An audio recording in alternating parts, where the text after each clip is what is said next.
Not a Rudy Gobert is a shower, not a grower when it comes to the big moments. Whatever OG Anunoby has on the over, I go under. That's what I do. So you need to be Bob Cousy in this bitch. That's not what I'm saying. Nick fans, Knickerbockers.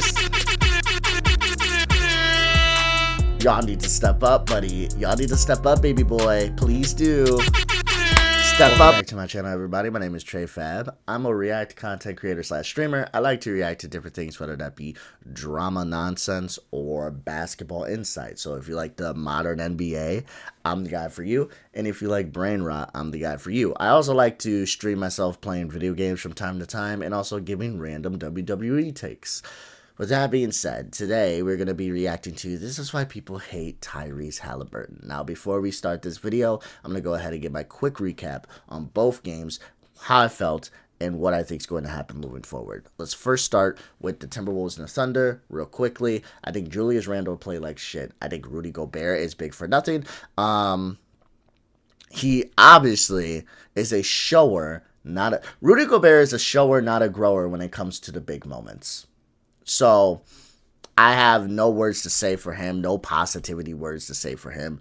I honestly just feel that this team is kind of just fucked moving forward. I can't believe that DiVincenzo can't hit a ball into the ocean if I backed him up 5 feet away from it. And they outscored, their bench outscored the Oklahoma City's bench by damn near 20, and they still lost. Now, I know a lot of people are going to feel a type of way about SGA and his foul baiting, but I did watch this entire game, and the foul baiting is something he obviously does all the time, but they were guarding him closely, and I believe all his fouls but one were legitimate. Like, they hacked the shit out of him. There was one foul where he wrapped his arm around McDaniels, I believe, which was bullshit, but besides that, they were hacking the shit out of him. That's just true, okay?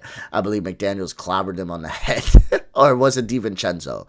I believe DiVincenzo clobbered him on the head, and McDaniels when he was going up for a layup, I believe, in the second quarter.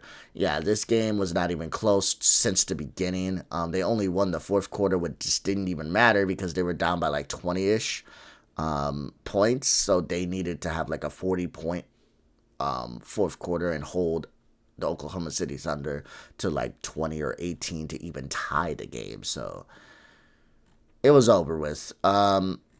Moving forward, I think the Timberwolves will win the next game because they have to. They're in desperation mode, and I think they'll step up. I think the three-point shooting is, at this point, nonsensical. They need to stop. I don't know why they keep shooting three-pointers when they're just not hitting shit. 11 of 39. We talked about the three-pointers before, and they're just not toning it down. Even look at the... I'm not even saying that the Oklahoma City Thunder, like, played better on the three-point line, but they were 9 of 33, and the Timberwolves were 11 of 39, so it is what it is. I still got the Oklahoma City Thunder winning. I don't know if it's going to be in 7 at this point, but it's sad that I thought this was going to be a close series. Now let's move to the Pacers and the Knicks. And now let's talk about the New York Knickerbockers, buddy. New York Knickerbockers. Let me tell you something. You guys are not playing well, okay? OG Anunoby, APP out for you, brother. Tom Thibodeau, you do understand you have a bench. Cat, we need you to play, hard, not be hard. Get your zesty ass in the fucking paint. What are we doing? I expected more of a better game from the Knicks. That's the problem. Like, you cannot be solely reliant on Jalen Brunson, and you also can't be solely reliant on your bench not playing and just playing your starters. Like, Tom, what are you doing? Mikal Bridges was the one guy that stepped out and said, hey, I feel like I'm playing a lot of minutes. This is kind of rough. And now Mikal Bridges is playing 45 minutes in a playoff game. Come on, bro. What are we doing? Nah. Like, Tom needs to, that's the problem we have with him in Chicago. He has no trust with his bench, and it's highly likely, I would not be shocked, that if Tom never was our coach, Derek may not have gotten injured. May not. Now, I don't want to put that just on Tom. That's a rough thing to put on anybody. But damn, it's kind of hard not to say as much when you fuck around and you have your players playing 45 minutes and you're barely playing your bench. Pacers played well. I'm sorry. Pascal Siakam came out and played like it was a Toronto, like he was a Raptor again. Nesmith, he played well. Miles Turner, I liked him. Haliburton played okay, but the rest of his team around him is just deep. So when you got a deep team like he does, Pacers are a deep team. I should know. There's 3 players on this team that the Bulls could have had and we refused to draft, so I should know. The players are a deep team. The Pacers are a deep team. And I think they're going to get to the finals, honestly. They proved me wrong. I thought the Knicks were ass deep. That's the problem. OG Anunoby is not stepping up, though. Tom Thibodeau is refusing to play his bench whatsoever any significant minutes. And the team as a whole is just not stepping up. So it is what it is. So Knickerbockers, I'm sorry, buddy. You guys are probably going home. But it is what it is. And let's go ahead and react. Ow, that shit hurt. Haliburton can't even hit big shots without being clowned on these days. I mean, yes, his foot was on the line, so the choke celebration was a little too early. But Jason Tatum can rest now. Haliburton is the corniest player in the league. Really? The greatest comeback in playoff history? Man can't even celebrate? Even wearing a Hallie jersey will get trash thrown at you these days. Yeah, this comeback was so insane. Like, 900 teams down. What, 15 points? 900 teams down. And they came back. They came back. Came back and won it. So it's like 901. That's going to be a stat line they are going to forever be a part of if you're a Knicks fan. That's rough. Days. People just love to hate on this man, but it's not just the fans, it is the players who do not respect his game, which is not new for Haliburton. College scouts didn't respect his game in high school, he wasn't recruited. NBA GMs didn't respect his game in the draft, he fell. But conference finals yet again. So is this just a fluke, or is people's hate blinding them to how good Haliburton actually is? Well, can you believe, according to an advanced stat site called Unpredictable, the Pacers have 3 of the top 7 all-time playoff comebacks since 1977, all in the last 2 weeks. The Bucks come back round 1, Cleveland round 2, and now this Knicks game. But who is in the middle of all of it? Tyrese Haliburton. He's the most clutch player in the game. With the game on the line, Hallie is 12-2 this season, an 86% field goal percentage. For context, Michael Jordan was 46% in his career. And when he hits the shot, he talks trash in their face. No wonder they hate him. So a lot has been made about the Athletics anonymous player poll, where a bunch of players voted Hallie most overrated. But it makes sense. But the conference finals have been good so far. Even better, every single night guaranteed when I play underdog, because when I've got a little on the line with pick 'em, where I pick higher or lower for stats for whatever game I'm going to watch that night, guaranteed to have a lot more fun. Whatever OG Anunoby has on the over, I go under. That's what I do. That is what I do, brother. Mikal Bridges lower on his points and assists, and then Obi Toppin higher on his points, rebounds, and assists. And best of luck if you're telling those picks. Check out this map. Underdog's available in all these highlighted states. I live in Texas. Usually live in California. Florida's got champions. By the way, if it's your first time signing up, nothing helps out the channel more than using the promo code AMHOOPS. Also, you get up to $1,000 in bonus cash and a special free pick. Think back to last year when he did the Dame time celebration in Lillard's face before Hallie ever even won a playoff game. Later, he called Dame a in the middle of a game. Damn. Even clowns random players like Trenton Wofford for never making the playoffs. Really, dude? Like, you make it 1 year and the next year you're like, oh, the playoffs, yeah, it's pretty sweet, but you wouldn't know anything about it. That is corny. So yes, I can see why other players are like, screw this guy, he's annoying. Oh, and his dad didn't help much by getting in Giannis's face, who is one of the most liked players in the NBA. But none of this even matters if the dude can play. Like Larry Bird, one of the most legendary trash talkers ever, but no one cared because he could back it up. And Haliburton backs it up, right? I mean, averages 20 points and 10 assists a game, 2-time All-Star. But when we analyzed Hallie's game in film study a while back, there was something strange. First of all, his jump shot. Looks like something out of a... I was going to bring that up. His jump shot is definitely... I don't think it's as bad as like Lonzo Ball whatsoever, but his jump shot is definitely something that's going to be in there. It's definitely not top 5. It might be top 10. I'd confidently say top 15 worst jump shots in the NBA. Now, we've had many, trust me. There's been many terrible jump shots. As a Chicago fan, I am aware of Joakim Noah's jump shot, okay? There's been many. But Haliburton's jump shot is definitely up there. It's on the list at the very least. It's on the list. Black and white film from 1955, okay? It's got these little hitch in it, but somehow goes in. Unlike a smooth, pretty shot like Kevin Durant that most players could only dream of having.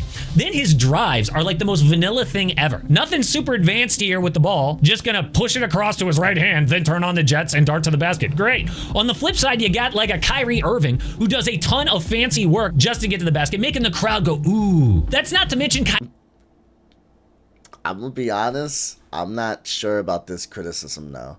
I don't think Tyrese Haliburton needs to be out there playing.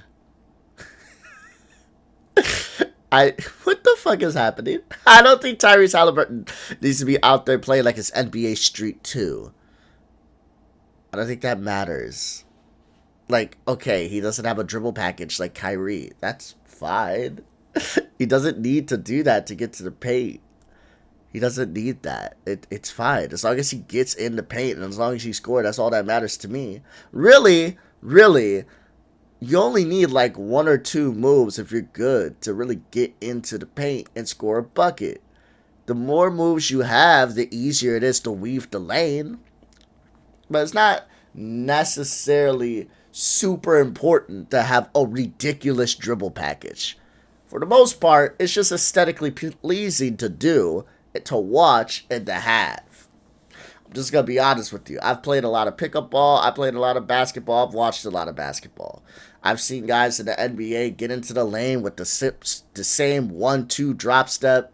And I've seen guys get into the lane where they're dribbling out here like they're Kyrie. Whether it be in the NBA, whether it be basketball with pickup, it's what you're more comfortable with. If you're a smaller dude, you're a smaller guard, a dribble package is more helpful. That is true. But yeah, I don't. He doesn't have a dribble package. Can he even do a reverse? Can he even do a reverse? Has he thrown it off the backboard dunk? Ugh. What are we talking about here?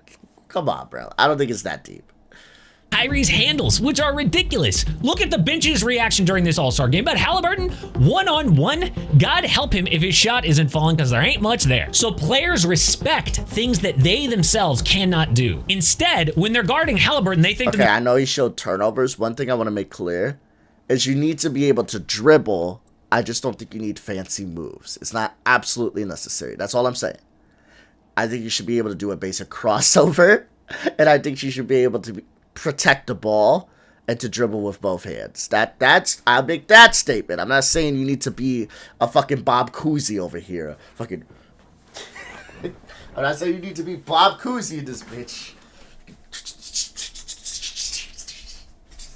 That's not what I'm saying. Okay?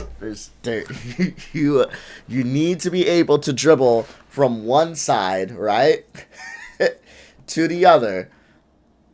Both hands, crossover, and protect the ball. That's a fact. That definitely needs to be something in your package, okay? You don't need to have all the fancy move sets. That is true. But you also need to make sure that you're not a 1960s guard. All right? Okay, let's get back to it. Themselves, this dude isn't elite. I could totally cook this dude in the gym one-on-one. Why is he making the Olympic team when guys like Jaylen Brown can't get there? Why is he making a supermax contract when only the best of the best are supposed to get that? Overrated. But the reason is somehow it works. His game might not be the prettiest, but it gets the job done more often than not. You don't even have to respect it. The proof is in the numbers. Back-to-back conference finals for a reason. But while we're on the subject, this is similar to another villain on the Pacers. Reggie Miller was also accused of being corny, which he probably is, who also hit a big shot in a Knicks collapse. But there is a big difference between Reggie's shot and Hallie's shot that people aren't talking about. So it was May 7th, 1995, second round of the NBA playoffs. Also 8 points in 9 seconds. Or was it 9 points in 8 seconds? It was one or the other. Yeah, the shit was insane. He's gonna show it. But yeah, I don't remember watching this because I was not even born. But I remember learning about this when I was, learning about the NBA. That's right, old heads. I love the NBA so much. In order for me to even debate the LeBron Jordan topic, I go back to actually watch 90s games because we have something called YouTube.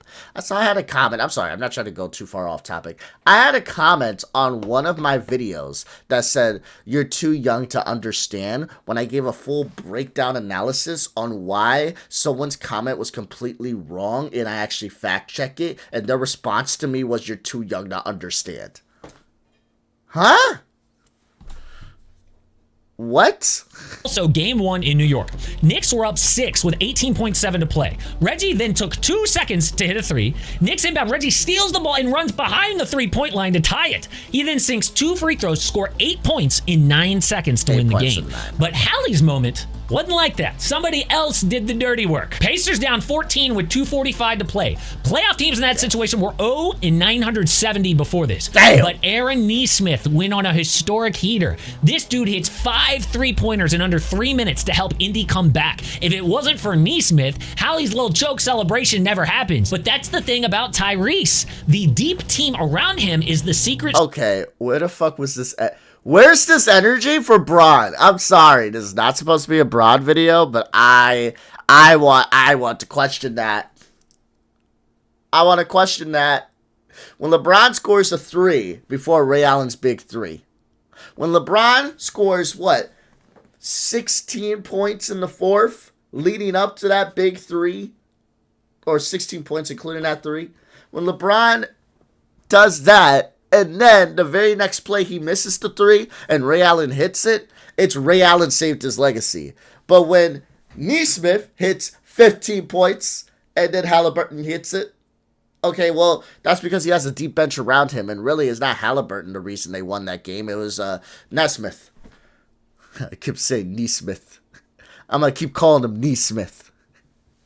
But Nesmith gets 15 points. But we're going to go ahead and say, oh, well, Haliburton got lucky. You know, he has a great team around him. Fuck out of here.